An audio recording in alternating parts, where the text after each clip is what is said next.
So how strong is your customer service? The problem as leaders of our sales team is we tend to look at our service levels from the inside out, not from the customer's perspective of outside in.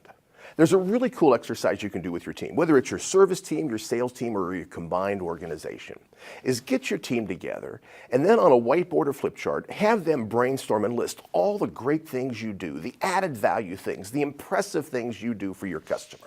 They might list our hours, our experience, our seniority, our inventory levels, our computer system, our responsiveness, the friendliness of our staff, all these things. Just build as big a list as you can build. And then what we want to do is we want to put it through a filter. But the filter is now going to be from the outside looking in. Let's look at it from the buyer's perspective. From the buyer's perspective, there's only 4 levels of service. You did something for me as a customer. Okay, how'd I feel about it? The first level is, frankly, it was assumed you were going to do it anyway. You call me up and say, we offer free delivery on large orders. How many of your customers would go, well, I just assumed you do that?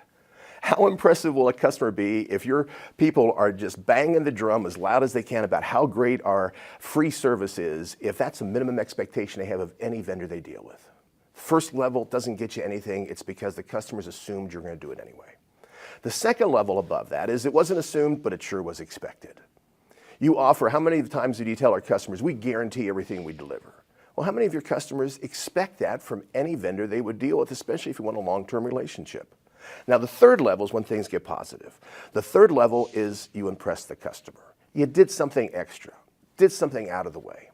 I had some gum surgery a number of years ago. As I was in there, the doctor did a good job. Frankly, I assumed they would. That's why I went to them in the first place. Before I left, the nurse gave me some information, gave me some pain medication, talked about what I should expect, gave me a special number I could call 24 hours. I kind of expected that. The next day, though, I was impressed because the nurse called and just said, so how was your night? Everything okay? You shouldn't have any bleeding. Everything should be all right. But a couple of days later, it hit the amazed level, the 4th level of customer service, because the doctor himself called me and said, by now you shouldn't need any pain medication. Everything should be all right. Is everything fine? Are you happy with what happened? What level are your people performing? Because the problem is, I would bet most of the things you have listed on your board are going to be reactive. A customer calls and we answer their complaints. That's a reactive. Reactive levels of service are always going to be assumed or expected by the customer. The way you gain a competitive advantage is we need to move to the proactive level. And the proactive level is initiating things with our customers that kind of surprise them because then they're impressed or even amazed. One of the easiest ways to do that is just pick up the phone and have one of your managers, especially your service manager, just call one of your important customers and say, how good a job are we doing for you? What could we do better? You're important to us. That proactive kind of effort, that's what impresses the customer and that even amazes them.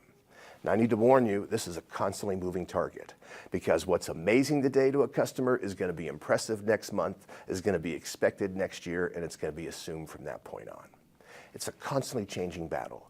Your competitors are helping define the marketplace. So now the question is, what are you going to do better? What are you going to do more proactive? And what are you going to do to even impress or amaze your customer? Because we know you're good. Now the only question is, are you good enough to get better? To view more quick clips, visit ISSA.com.